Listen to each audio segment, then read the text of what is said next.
میرے محترم بھائی اور دوستو، عزیزو، بچوں بچیوں، اللہ تعالیٰ کی طرف سے اس عید کے موقع پر ہمیں قربانی کا حکم دیا گیا ہے۔ سنت، میرے نبی نے فرمایا سنت ابی ابراہیم، میرے نبی کی، میرے باپ کی سنت ابراہیم علیہ السلام۔ اللہ کے نبی خود، آپ کا معمول تھا اشتراک ابشین، آپ دو چھترے خریدتے تھے، سمینین موٹے ہوتے تھے، اقرنین ان کے سینگ بڑے بڑے ہوتے تھے، ملیحین وہ بڑے خوبصورت ہوتے تھے، موجوعتین وہ خصی ہوتے تھے۔ تو ایک کی قربانی کرتے تھے پوری امت کی طرف سے، آنے والی پوری امت کی طرف سے قربانی فرماتے تھے، اور ایک کرتے تھے اپنی طرف سے، اپنے گھر والوں کی طرف سے۔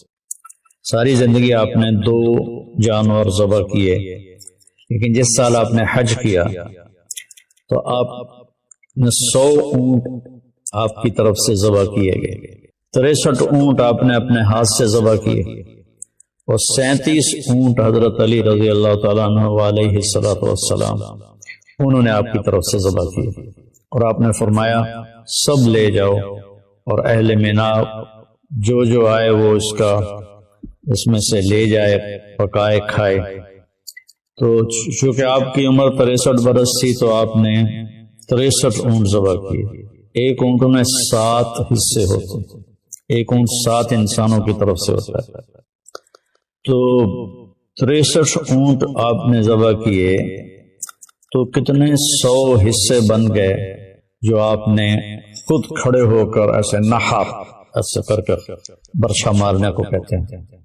اور ایک عجب منظر دنیا نے دیکھا، نہ پہلے دیکھا نہ بعد میں دیکھے گی، کہ 100 اونٹ کھڑے کیے گئے، ان میں سے 5 اونٹ پہلے لائے جاتے تھے، اور ان میں سے ایک کو اللہ کے نبی کے سامنے پیش کیا جاتا تھا۔ تو اونٹ ایک دوسرے کو کاٹ رہے تھے کہ پہلے میں چلا جاؤں۔ ادھر ہم کتنی مشکل سے گراتے ہیں جانور، اور وہ باں باں کرتا ہے، لیکن اللہ کے محبوب صلی اللہ علیہ وسلم کے ہاتھوں ذبح ہونے میں وہ سبقت لے جا رہے تھے، بازی لے جا رہے تھے، اور آپس میں لڑ رہے تھے۔ ہر اونٹ کی تمنا تھی کہ میں پہلے ذبح ہو جاؤں، اور اس کے بعد 37 اونٹ حضرت علی علیہ السلام نے ذبح فرمائے، اور پھر آپ نے فرمایا کہ ان اونٹوں کا جو گوشت بنائے گا اس کو مزدوری گوشت میں سے نہ دی جائے، میں الگ سے دوں گا۔ اور پھر اپنے گھر والوں کی طرف سے آپ نے گائے ذبح کی، اور پھر اس کا حضرت علی سے فرمایا کہ کوئی گوشت کے ٹکڑے لو اور دیگ میں ڈالو۔ تو اس کے بعد پھر آپ نے سر کے بال منڈائے، ناخن کٹوائے، مونچھوں کے بال کٹوائے، اور پھر اس کے بعد آپ نے غسل فرمایا، کپڑے بدلے، حضرت عائشہ نے آپ کو خوشبو لگائی۔ اس کے بعد آپ نے انتظار کیا، جب وہ پہلی دیگ جو چڑھی تھی جب وہ تیار ہو گئی، تو پھر آپ نے اس میں سے گوشت، آپ اور علی رضی اللہ تعالیٰ عنہ ایک ہی برتن میں کھا رہے تھے، اور پھر آپ نے اس کا شوربہ بھی پیا، اور اس کے بعد پھر آپ اپنی اونٹنی قصوہ پر اسامہ بن زید کو پیچھے بٹھایا، اور آپ طواف زیارت کے لیے تشریف لے گئے۔ طواف زیارت میں یہ طواف آپ نے اونٹنی پر کیا، کیونکہ رش بہت زیادہ تھا، اور لوگوں کو شوق تھا کہ ہم اللہ کے نبی کو دیکھیں۔ بہت سے لوگ پہلی دفعہ دیکھ رہے تھے۔ پھر آپ نے اونٹنی پہ سوار ہو کر وہ طواف کیا، اور آپ کے ہاتھ میں ایک چھڑی سی تھی، جب آپ اس پر حجر اسود پر آتے تو یوں اشارہ کر کے اس کو ایسے استلام کر لیتے تھے۔ تو یہ اللہ کے نبی نے فرمایا کہ تیبو بہا انفسکم، قربانی کرو اور خوشی سے کرو۔ تو کچھ لوگ کہتے ہیں کہ اس کا کیا فائدہ، غریبوں کو دے دیا جائے۔ تو ہمیں تو اپنے نبی سے لینا ہے درس اور سبق۔ آپ کے زمانے میں تو بہت غربت تھی، تو 100 اونٹ کتنے ہزاروں درم کے بنتے ہوں گے، وہ آپ غریبوں میں بانٹ دیتے۔ تو یہ اس طرح تقابل نہیں کرنا چاہیے، یہ بہت بڑی نادانی کی بات ہے۔ جب ایک چیز میرے نبی سے زندہ ثابت ہے تو پھر اس پر اپنی عقلی دلیلیں دینا یہ ہمارے ایمان کی کمزوری بھی ہے اور ہماری آخرت کا اس میں نقصان بھی ہے کہ اللہ اور اللہ کا رسول تنقید سے پاک ہے. نہ کہ مجھ پہ تنقید کریں، کسی اور پہ تنقید کریں، وہ جائز ہے. تو اور جو روح قربانی ہے وہ ہے اصل جب ہم جانور پہ چھری پھیرتے ہیں تو یہ ایک پہچان ہے کہ میں اپنے غلط جذبات پہ چھری پھیر رہا ہوں. میں اس چھری پھیرنے کے بعد جھوٹ پہ چھری پھیر رہا ہوں، بے ایمانی پہ چھری پھیر رہا ہوں، فحاشی پہ چھری پھیر رہا ہوں. ہر گندے برے گناہ سے میں بچنے کے لیے اپنے نفس پہ چھری پھیر رہا ہوں. اور اس کی ابتدا 4000 سال پہلے حضرت ابراہیم علیہ السلام سے ہوئی جب اللہ تعالیٰ نے ان سے اتنی بڑی قربانی لی کہ 20-22 سال کی عمر میں شادی ہوئی ہوگی، 84 سال کی عمر میں اللہ نے آپ کو بیٹا دیا حضرت ہاجرہ سے. یہ وہ شہزادی تھیں، مصر کے بادشاہ کی بیٹی تھی، بعض کہتے ہیں باندی تھی. تو جب وہ پیدا ہو گئے تو اللہ تعالیٰ نے کہا کہ اس کو اپنے سے دور کر دو. کہا کدھر کر دو؟ کہا جا میں کہوں. کہنے کہ مجھے تو پتہ نہیں آپ کہاں کہہ رہے ہیں. تو اللہ تعالیٰ نے فرمایا کہ جبریل تمہیں راستہ بتائے گا. جبریل انسانی شکل میں آئے اور اونٹنی پر سوار ہو کر آگے چلے. پچھلی اونٹنی پر حضرت ہاجرہ، اسماعیل علیہ السلام اور ابراہیم علیہ السلام. یہ کوئی 1 مہینے کا سفر تھا جو 1 سیکنڈ میں جبریل یوں پکڑ کے وہاں پہنچا سکتے تھے، لیکن اسباب کی دنیا اور مشقت اور امتحان یہ ساری چیزیں مطلوب تھیں. تو وہ سارا سنگ لاخ سفر، مکہ کے کالے پہاڑ، بہت شروع میں جب عمر پر گیا 84 میں تو بلڈنگیں نہیں تھیں، چھوٹے چھوٹے عمارتیں تھیں. تو اس کے پہاڑوں کو دیکھ کے ایک ہیبت طاری ہوتی تھی. اور 4000 سال پہلے وہاں کچھ بھی نہیں تھا، اور 4 پہاڑ یوں، 2 یوں اور 2 یوں، اور اس کے بیچ میں ایک وادی. جب وہاں پہنچے تو جبریل نے کہا اپنی بیگم اور بچے کو یہاں اتار دے. تو آگ میں ڈالے گئے تو کچھ نہیں بولے. جب یہاں انہوں نے کہا تو کہنے لگے یہاں ڈال دوں، یہاں تو کچھ بھی نہیں ہے، یہاں تو کچھ بھی نہیں ہے. کہ اللہ چاہتے ہیں کہ یہاں اللہ کا گھر بنے اور اس بچے سے اللہ کا آخری نبی پیدا ہو. تو جتنی بڑی بلڈنگ بنتی ہے اتنی گہری بنیاد کھودی جاتی ہے. تو آخری نبی کو پیدا کرنا تھا اس بچے کی نسل سے، تو بڑی گہری قربانی لی گئی، بہت بڑی قربانی لی گئی. جب ابراہیم علیہ السلام دونوں کو چھوڑ کر واپس ہوئے حضرت ہاجرہ حیران پریشان. جنگل بیابان، نہ پانی، نہ سایہ، نہ انسان، حتیٰ کہ پرندے بھی کوئی نہیں. کہنے کہ مجھے کہاں چھوڑ کے جا رہے ہو؟ تو جواب دینے کی اجازت نہیں تھی. اور حضرت ہاجرہ ساتھ ساتھ چل رہی ہیں اور ابراہیم علیہ السلام پیدل چل رہے ہیں، اونٹنی کو کی نکیل پکڑی ہوئی ہے، رسی پکڑی ہوئی ہے. چلتے چلتے چلتے چلتے 3 کلومیٹر پہاڑ اونچے نیچے. تو آج کل جہاں اس کے زمزم کے ڈیلیوری کے لیے ایک بہت بڑا سسٹم لگایا ہوا ہے، تو وہاں پہنچے تو حضرت ہاجرہ کو خیال آیا یہ نبی ہیں. تو وہ روک کر کہنے لگی اللہ امرک، کہ اللہ نے کہا ہے. تو آپ نے یوں سر ہلایا، اذن لن یضیعنا اللہ، اچھا پھر جاؤ اللہ ہمیں ضائع نہیں کرے گا. ابراہیم علیہ السلام اونٹنی پہ سوار ہوئے اور چلتے چلتے چلتے پہاڑی سے اتر کر جب غائب ہو گیا ہاجرہ کی نظروں سے تو ایسے ہاتھ اٹھا ربنا انی اسکنت من ذریتی بواد غیر ذی زرع ربنا لیقیموا الصلاۃ.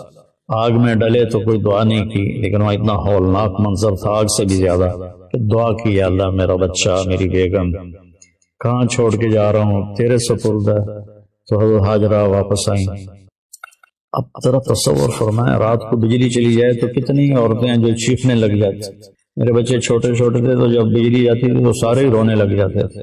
تو اندھیری گھٹ رات، گھٹا ٹوپ اندھیرا اور سناٹا، ہوا کی آواز بھی کوئی نہیں. اور ان 4 پہاڑوں کے درمیان مصر کی شہزادی ایک بچے کو گود میں لے کے بیٹھی ہوئی ہے. یہ کیا میرے رب نے ہمیں کہانی سنائی ہے.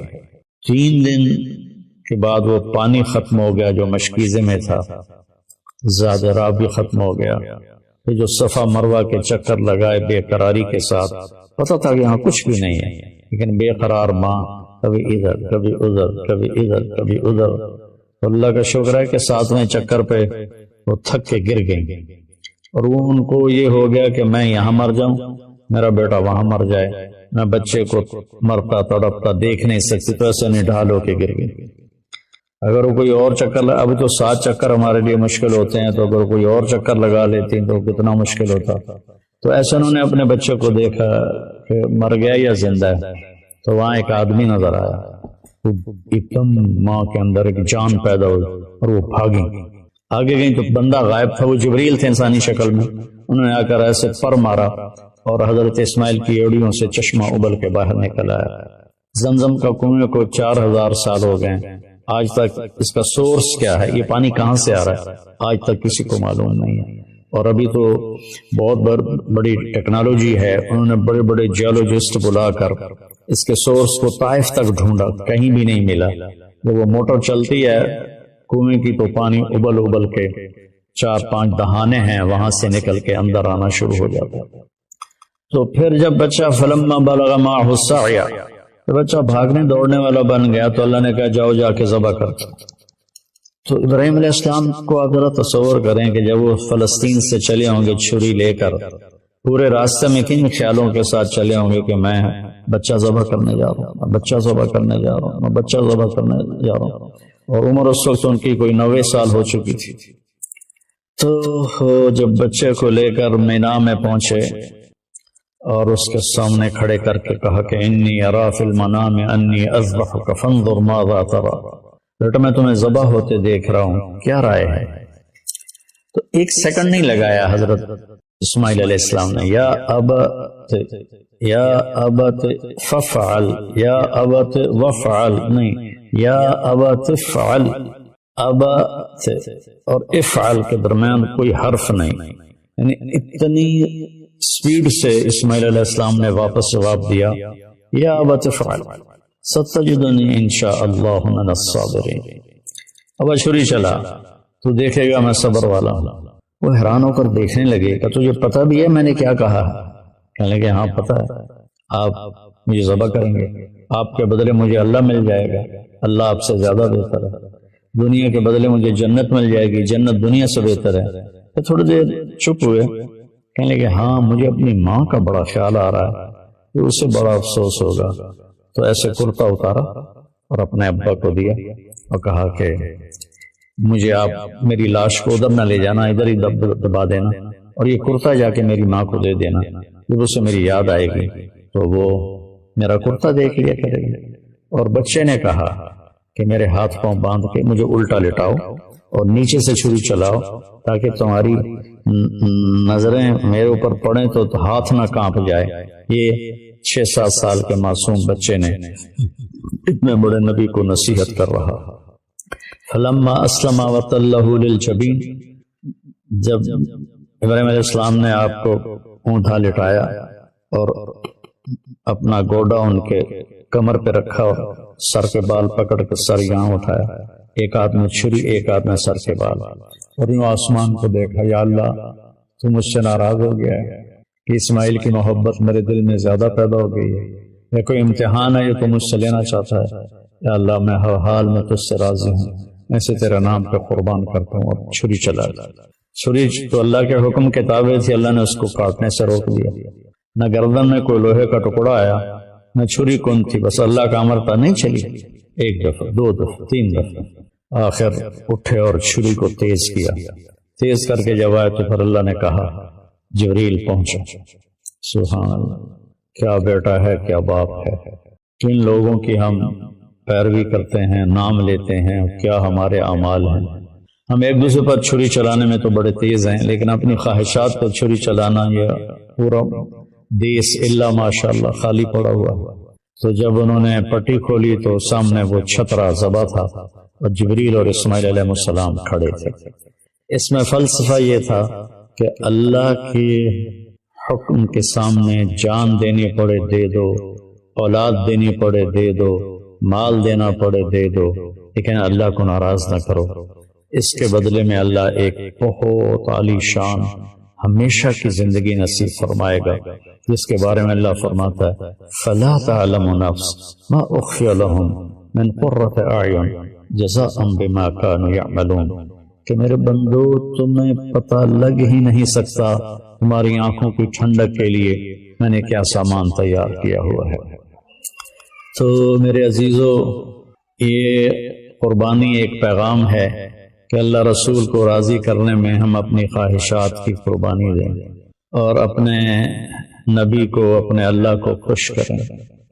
تو اس وقت ہمارے ملک کی حالات بہت ابتر ہیں۔ میں تو یہاں دیہات میں ہوں، غریبوں کے چولہے بند ہو چکے ہیں، ایک وقت پکاتے ہیں، 2 وقت بھوکے رہتے ہیں، بہت بری حالت ہے۔ میں نے زندگی میں کبھی ایسی بری حالت نہیں دیکھی جو میں اب دیکھ رہا ہوں۔ میں یہاں شکر ہے ایک فاؤنڈیشن بنائی ہے اور ویلفیئر کا کام کرتا ہوں، لیکن ہم عاجز آ گئے ہیں، اتنے سائل ہیں کہ میرے پاس محدود وسائل ہیں، میں بے بس ہو گیا۔ تو میری سب سے گزارش ہے کہ اپنے اللہ کی طرف رجوع کر اپنے اللہ سے مانگیں کہ یا اللہ ہمارے اوپر آئی ہوئی یہ سخت دور فرما دے اور ہم سے راضی ہو جائے۔ جن گناہوں کی وجہ سے یا اللہ تو ناراض ہوا اور میرا دیس ایک جنگل بن گیا، یا اللہ تو ہم سب کے وہ گناہ معاف فرما۔ اس میں بھی مجرم ہوں اور 22 کروڑ عوام بشمول حکومت سب جتنے محکمے ہیں ہم سارے اس میں مجرم ہیں کہ ہم نے اس چھوٹی سی دنیا اور چند دن کی زندگی کے پیچھے اپنے اللہ کو بھی ناراض کیا ہوا ہے، اپنے رسول کو بھی ناراض کیا ہوا ہے، اپنی قبر کو بھی آگ سے بھرا ہوا ہے اور اپنے حشر کو بھی تباہی سے ہم نے بھرا ہوا ہے۔ ہمارے سامنے صرف یہی زندگی ہے جس کا اللہ تعالیٰ کہتا ہے یعلمون ظاہرا من الحیات الدنیا وہم عن الآخرۃ ہم غافلون۔ تمہیں صرف دنیا کی زندگی معلوم ہے، تمہیں پتہ ہی نہیں ہے کہ آخرت میں کیا ہونے والا ہے۔ جب اللہ دے گا تو ایسا دے گا کہ کسی کو تصور نہیں، جب اللہ پکڑے گا تو ایسا پکڑے گا کہ کسی کو تصور نہیں۔ ان بطش ربک لشدید، تیرے رب کی پکڑ انتہائی سخت ہے۔ میرے نبی نے فرمایا جہنم سے ایک ڈول پانی نکال کے 7 سمندر میں ڈالو تو 7 سمندر ابل جائیں گے، تو اس پانی کا ٹیمپریچر کیا ہوگا؟ اور دوسری طرف فرمایا کہ جنت سے ایک نوخن کے برابر کسی چیز کو یوں کر کے زمین پہ رکھ دو تو ساری کائنات وہ خوشبو سے بھر جائے گی اور روشن ہو جائے گی۔ تو دینا بھی بڑے اعلیٰ طریقے کا ہے، پکڑنا بھی اس کا بہت خوفناک ہے۔ بھائی ہر آدمی اپنے نفس کو، اپنے آپ کو جانتا ہے کہ وہ صحیح کر رہا ہے یا غلط کر رہا ہے۔ اگر ہم غلط کر رہے ہیں تو توبہ کریں، صحیح کر رہے ہیں تو شکر ادا کریں، اور ایک دوسرے پر کیچڑ اچھالنے کی بجائے ہم اللہ کی طرف رجوع کریں، مسجدوں کو بھریں، توبہ کریں، جھوٹ سے، زنا سے، شراب سے، بے ایمانی سے، دھوکہ سے، فراڈ سے، فریب سے، قتل سے، حرام کھانے سے ہم توبہ کریں تو اللہ کی رحمت ہماری طرف متوجہ ہوگی اور اللہ تبارک و تعالی ہمارے حالات بہتر کر دے گا۔ اللہ نے ہمیں طریقہ بتایا وَلَوْ أَنَّ أَهْلَ الْقُرَىٰ آمَنُوا وَاتَّقَوْا لَفَتَحْنَا عَلَيْهِمْ بَرَكَاتٍ مِّنَ السَّمَاءِ وَالْأَرْضِ۔ اگر یہ شہر کے لوگ ایمان لے آئیں اور تقوی اختیار کریں تو زمین آسمان کی برکتوں کے دروازے میں کھول دوں گا۔ تو اہل القرآ کی جگہ میں کہہ دوں وَلَوْ أَنَّ أَهْلَ پاکستان، اگر پاکستان والے اپنا ایمان مضبوط کریں اور گناہوں سے بچیں تو اللہ تعالیٰ کہتا ہے میں زمین آسمان کی برکتوں کے دروازے کھول دوں۔ تو بھائیو، مصیبت کو ٹالنے کا راستہ ایک دوسرے کو برا بھلا کہنا نہیں ہے، مصیبت کو ٹالنے کا راستہ اللہ کے سامنے آہوزاری کرنا ہے۔ جیسی پرجا ویسا راجا، جیسے ہمارے عوام ہوں گے ویسے ہمارے حکمران ہوں گے، تو ہم اپنے اعمال کا محاسبہ کر کے اپنے آپ کو ٹھیک کریں۔ اللہ تعالیٰ ہماری توبہ کو قبول فرمائے اور ہم سے راضی ہو۔ السلام علیکم۔ جی السلام علیکم ورحمۃ اللہ وبرکاتہ۔ الحمد للہ وکفی وسلام علی عبادہ الذین اصطفی، اما بعد، اعوذ باللہ من الشیطان الرجیم، بسم اللہ الرحمن الرحیم۔ لن ینال اللہ لحومها ولا دماؤها ولکن ینالہ التقوی منکم۔ میرے محترم بھائی اور دوستو، عزیزو، بچوں، اللہ تعالیٰ کی طرف سے اس عید کے موقع پر ہمیں قربانی کا حکم دیا گیا ہے۔ سنت، میرے نبی نے فرمایا سنت ابی ابراہیم، میرے باپ کی سنت ابراہیم علیہ السلام۔ اللہ کے نبی خود، آپ کا معمول تھا اشتراک کبشین آپ 2 چھترے خریدتے تھے، سمینین موٹے ہوتے تھے، اقرنین ان کے سینگ بڑے بڑے ہوتے تھے، ملیحین وہ بڑے خوبصورت ہوتے تھے، موجوعتین وہ خصے ہوتے تھے۔ تو ایک کی قربانی کرتے تھے پوری امت کی طرف سے، آنے والی پوری امت کی طرف سے قربانی فرماتے تھے، اور ایک کرتے تھے اپنی طرف سے، اپنے گھر والوں کی طرف سے۔ ساری زندگی آپ نے 2 جانور ذبح کیے، لیکن جس سال آپ نے حج کیا تو آپ نے 100 اونٹ آپ کی طرف سے ذبح کیے گئے، 63 اونٹ آپ نے اپنے ہاتھ سے ذبح کیے، اور 37 اونٹ حضرت علی رضی اللہ تعالیٰ عنہ علیہ السلام انہوں نے آپ کی طرف سے ذبح کیے، اور آپ نے فرمایا سب لے جاؤ، اور اہل مینا جو جو آئے وہ اس میں سے لے جائے، پکائے کھائے۔ تو چونکہ آپ کی عمر 63 برس تھی تو آپ نے 63 اونٹ ذبح کیے۔ ایک اونٹ میں 7 حصے ہوتے، ایک اونٹ 7 انسانوں کی طرف سے ہوتا ہے۔ تو 63 اونٹ آپ نے ذبح کیے تو کتنے 100 حصے بن گئے جو آپ نے خود کھڑے ہو کر ایسے نحر ایسے کر کر برچھا مارنے کو کہتے ہیں۔ اور ایک عجب منظر دنیا نے دیکھا، نہ پہلے دیکھا نہ بعد میں دیکھے گی، کہ 100 اونٹ کھڑے کیے گئے، ان میں سے 5 اونٹ پہلے لائے جاتے تھے، اور ان میں سے ایک کو اللہ کے نبی کے سامنے پیش کیا جاتا تھا۔ تو اونٹ ایک دوسرے کو کاٹ رہے تھے کہ پہلے میں چلا جاؤں۔ ادھر ہم کتنی مشکل سے گراتے ہیں جانور اور وہ باں باں کرتا ہے، لیکن اللہ کے محبوب صلی اللہ علیہ وسلم کے ہاتھوں ذبح ہونے میں وہ سبقت لے جا رہے تھے، بازی لے جا رہے تھے، اور آپس میں لڑ رہے تھے۔ ہر اونٹ کی تمنا تھی کہ میں پہلے ذبح ہو جاؤں۔ اور اس کے بعد 37 اونٹ حضرت علی علیہ السلام نے ذبح فرمائے، اور پھر آپ نے فرمایا کہ ان اونٹوں کا جو گوشت بنائے گا اس کو مزدوری گوشت میں سے نہ دی جائے، میں الگ سے دوں گا۔ اور پھر اپنے گھر والوں کی طرف سے اپنے گائے ذبح کی، اور پھر اس کا حضرت علی سے فرمایا کہ کوئی گوشت کے ٹکڑے لو اور دیگ میں ڈالو۔ تو اس کے بعد پھر آپ نے سر کے بال منڈائے، ناخن کٹوائے، مونچھوں کے بال کٹوائے، اور پھر اس کے بعد آپ نے غسل فرمایا، کپڑے بدلے، حضرت عائشہ نے آپ کو خوشبو لگائی۔ اس کے بعد آپ نے انتظار کیا، جب وہ پہلی دیگ جو چڑھی تھی جب وہ تیار ہو گئی تو پھر آپ نے اس میں سے گوشت، آپ اور علی رضی اللہ تعالیٰ عنہ ایک ہی برتن میں کھا رہے تھے، اور پھر آپ نے اس کا شوربہ بھی پیا، اور اس کے بعد پھر آپ اپنی اونٹنی قصوہ پر اسامہ بن زید کو پیچھے بٹھایا، اور آپ طواف زیارت کے لیے تشریف لے گئے۔ طواف زیارت میں یہ طواف آپ نے اونٹنی پر کیا، کیونکہ رش بہت زیادہ تھا اور لوگوں کو شوق تھا کہ ہم اللہ کے نبی کو دیکھیں۔ بہت سے لوگ پہلی دفعہ دیکھ رہے تھے۔ پھر آپ نے اونٹنی پہ سوار ہو کر وہ طواف کیا، اور آپ کے ہاتھ میں ایک چھڑی سی تھی، جب آپ اس پر حجر اسود پر آتے تو یوں اشارہ کر کے اس کو ایسے استلام کر لیتے تھے۔ تو یہ اللہ کے نبی نے فرمایا کہ تیبو بہا انفسکم، قربانی کرو اور خوشی سے کرو۔ تو کچھ لوگ کہتے ہیں کہ اس کا کیا فائدہ، غریبوں کو دے دیا جائے۔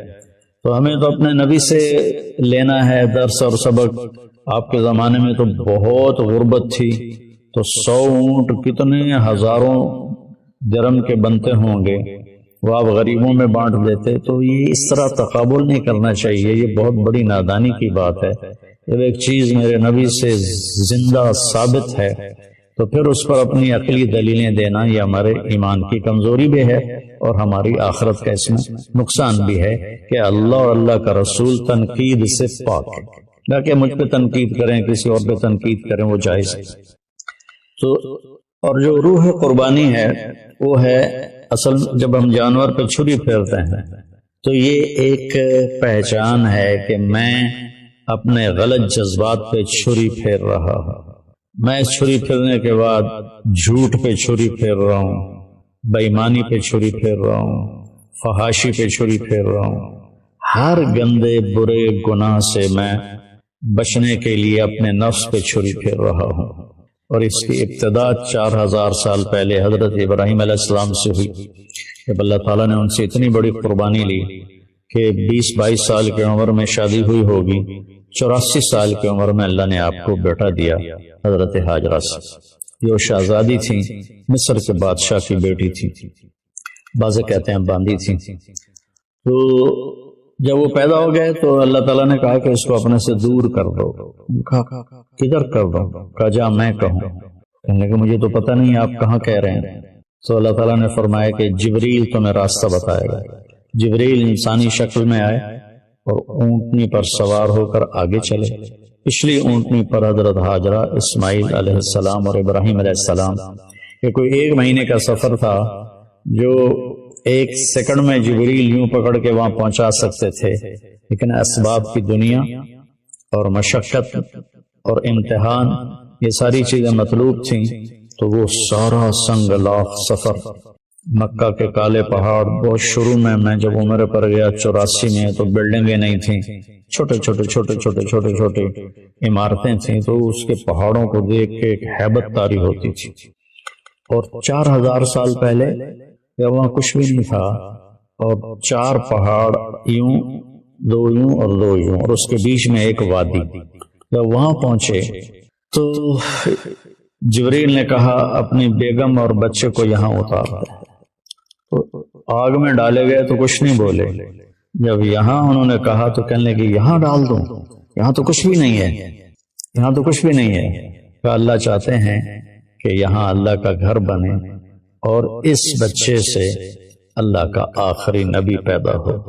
تو جتنی بڑی بلڈنگ بنتی ہے اتنی گہری بنیاد کھودی جاتی ہے۔ تو آخری نبی کو پیدا کرنا تھا اس بچے کی نسل سے، تو بڑی گہری قربانی لی گئی، بہت بڑی قربانی لی گئی۔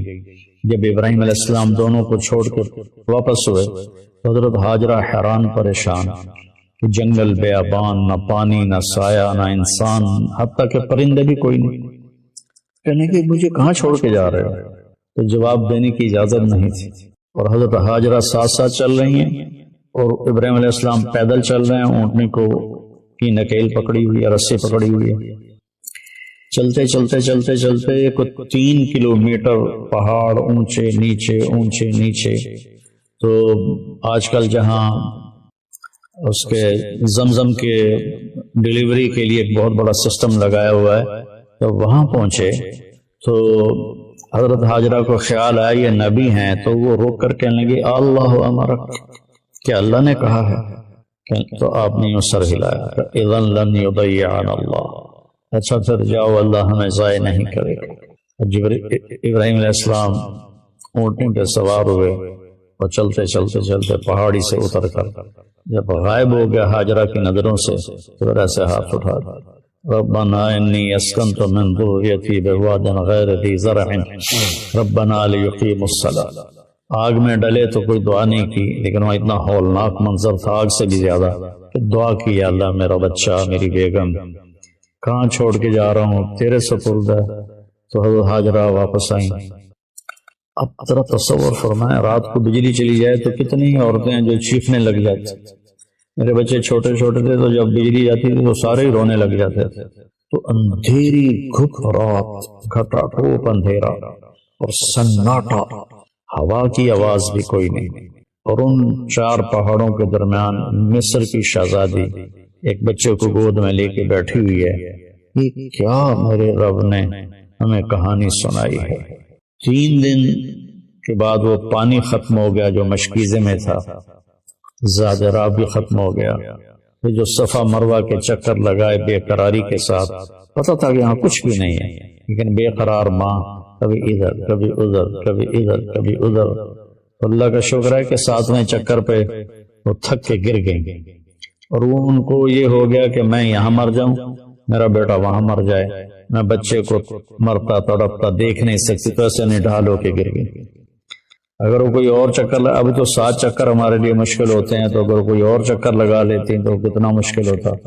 تو ایسا انہوں نے اپنے بچے کو دیکھا کہ مر گیا یا زندہ ہے، تو وہاں ایک آدمی نظر آیا، ایک دم ماں کے اندر ایک جان پیدا ہوئی اور وہ بھاگی، آگے گئی تو بندہ غائب تھا، وہ جبریل تھے انسانی شکل میں، انہوں نے آ کر ایسے پر مارا اور حضرت اسماعیل کی ایڑیوں سے چشمہ ابل کے باہر نکل آیا۔ زمزم کا کنویں کو 4000 سال ہو گئے، آج تک اس کا سورس کیا ہے، یہ پانی کہاں سے آ رہا ہے، آج تک کسی کو معلوم نہیں ہے۔ اور ابھی تو بہت بڑی ٹیکنالوجی ہے، انہوں نے بڑے بڑے جیولوجسٹ بلا کر اس کے سورس کو طائف تک ڈھونڈا، کہیں بھی نہیں ملا۔ جب وہ موٹر چلتی ہے کنویں کی تو پانی ابل ابل کے 4-5 دہانے ہیں وہاں سے نکل کے اندر آنا شروع ہو جاتا ہے۔ تو پھر جب بچہ فلما بلغ معه السعی، بچہ بھاگنے دوڑنے والا بن گیا تو اللہ نے کہا جاؤ جا کے ذبح کر۔ تو ابراہیم علیہ السلام کو آپ ذرا تصور کریں کہ جب وہ فلسطین سے چلے ہوں گے چھری لے کر، پورے راستے میں کن خیالوں کے ساتھ چلے ہوں گے کہ میں بچہ ذبح کرنے جا رہا ہوں، میں بچہ ذبح کرنے جا رہا ہوں، میں بچہ ذبح کرنے جا رہا ہوں۔ اور عمر اس وقت ان کی کوئی 90 سال ہو چکی تھی۔ تو جب بچے کو لے کر مینا میں پہنچے اور اس کے سامنے کھڑے کر کے کہا کہ انی ارا فی المنام انی اذبحک فانظر ماذا ترى، بیٹا میں تمہیں ذبح ہوتے دیکھ رہا ہوں، کیا رائے ہے؟ تو ایک سیکنڈ نہیں لگایا حضرت اسماعیل علیہ السلام نے، یا ابت ففعل، یا ابت وفعل نہیں، یا ابت فعل، ابت اور افعل کے درمیان کوئی حرف نہیں، یعنی اتنی سپیڈ سے اسماعیل علیہ السلام نے واپس جواب دیا، یا ابت فعل ستجدنی انشاء اللہ من الصابرین۔ اب چھری چلا تو دیکھے گا میں صبر والا ہوں۔ وہ حیران ہو کر دیکھنے لگے کہ تجھے پتہ بھی ہے میں نے کیا کہا ہے؟ کہنے لگے ہاں پتہ ہے، آپ مجھے ذبح کریں گے، آپ کے بدلے مجھے اللہ مل جائے گا، اللہ آپ سے زیادہ بہتر ہے، دنیا کے بدلے مجھے جنت مل جائے گی، جنت دنیا سے بہتر ہے۔ تو تھوڑی دیر چپ ہوئے، کہنے لگے ہاں مجھے اپنی ماں کا بڑا خیال آ رہا ہے کہ اسے بڑا افسوس ہوگا۔ تو ایسے کرتا اتارا اور اپنے ابا کو دیا اور کہا کہ مجھے آپ میری لاش کو ادھر نہ لے جانا، ادھر ہی دبا دینا، اور یہ کرتا جا کے میری ماں کو دے دینا، جب اسے میری یاد آئے گی تو وہ میرا کرتا دیکھ لیا کرے گی۔ اور بچے نے کہا کہ میرے ہاتھ پاؤں باندھ کے مجھے الٹا لٹاؤ اور نیچے سے چھری چلاؤ تاکہ تمہاری نظریں میرے اوپر پڑیں تو ہاتھ نہ کانپ جائے۔ یہ 6-7 سال کے معصوم بچے نے اتنے بڑے نبی کو نصیحت کر رہا۔ فلما اسلم وتلہ للجبین، جب ابراہیم علیہ السلام نے آپ کو اونٹھا لٹایا اور اپنا گوڈا ان کے کمر پہ رکھا اور سر کے بال پکڑ کے سر یہاں اٹھایا، ایک ہاتھ میں چھری ایک ہاتھ میں سر کے بال، اور یوں آسمان کو دیکھا، یا اللہ تو مجھ سے ناراض ہو گیا ہے کہ اسماعیل کی محبت میرے دل میں زیادہ پیدا ہو گئی ہے، یا کوئی امتحان ہے یہ تو مجھ سے لینا چاہتا ہے، یا اللہ میں ہر حال میں تجھ سے راضی ہوں، میں سے تیرے نام پہ قربان کرتا ہوں۔ اور چھری چلا، چھری تو اللہ کے حکم کے تابع تھی، اللہ نے اس کو کاٹنے سے روک دیا، نہ گردن میں کوئی لوہے کا ٹکڑا آیا نہ چھری کون تھی، بس اللہ کا امر تھا، نہیں چلی، 1 دفعہ 2 دفعہ 3 دفعہ، آخر اٹھے اور چھری کو تیز کیا، تیز کر کے جب آئے تو پھر اللہ نے کہا جبریل پہنچا۔ سبحان اللہ، کیا بیٹا ہے کیا باپ ہے، کن لوگوں کی ہم پیروی کرتے ہیں، نام لیتے ہیں، کیا ہمارے اعمال ہیں۔ ہم ایک دوسرے پر چھری چلانے میں تو بڑے تیز ہیں، لیکن اپنی خواہشات پر چھری چلانا، یہ پورا دیس الا ماشاء اللہ خالی پڑا ہوا۔ تو جب انہوں نے پٹی کھولی تو سامنے وہ چھترا ذبح تھا اور جبریل اور اسماعیل علیہ السلام کھڑے تھے۔ اس میں فلسفہ یہ تھا کہ اللہ کے حکم کے سامنے جان دینی پڑے دے دو، اولاد دینی پڑے دے دو، مال دینا پڑے دے دو، لیکن اللہ کو ناراض نہ کرو۔ اس کے بدلے میں اللہ ایک بہت عالی شان ہمیشہ کی زندگی نصیب فرمائے گا، جس کے بارے میں اللہ فرماتا ہے فَلَا تَعْلَمُ نَفْسٌ مَا أُخْفِيَ لَهُم مِّن قُرَّةِ أَعْيُنٍ جَزَاءً بِمَا كَانُوا يَعْمَلُونَ، کہ میرے بندو تمہیں پتہ لگ ہی نہیں سکتا تمہاری آنکھوں کی ٹھنڈک کے لیے میں نے کیا سامان تیار کیا ہوا ہے۔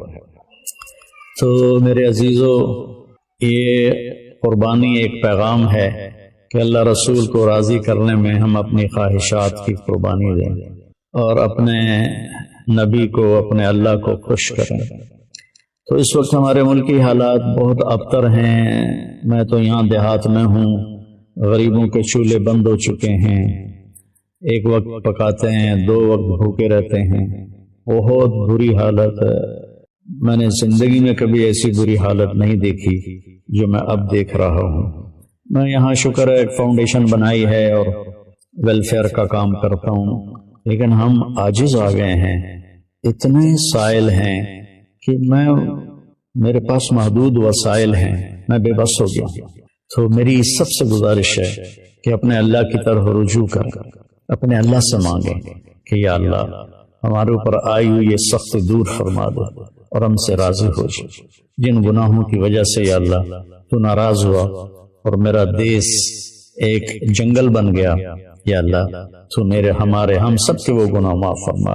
اس میں بھی مجرم ہوں اور 22 کروڑ عوام بشمول حکومت سب جتنے محکمے ہیں ہم سارے اس میں مجرم ہیں کہ ہم نے اس چھوٹی سی دنیا اور چند دن کی زندگی کے پیچھے اپنے اللہ کو بھی ناراض کیا ہوا ہے، اپنے رسول کو بھی ناراض کیا ہوا ہے، اپنی قبر کو بھی آگ سے بھرا ہوا ہے اور اپنے حشر کو بھی تباہی سے ہم نے بھرا ہوا ہے.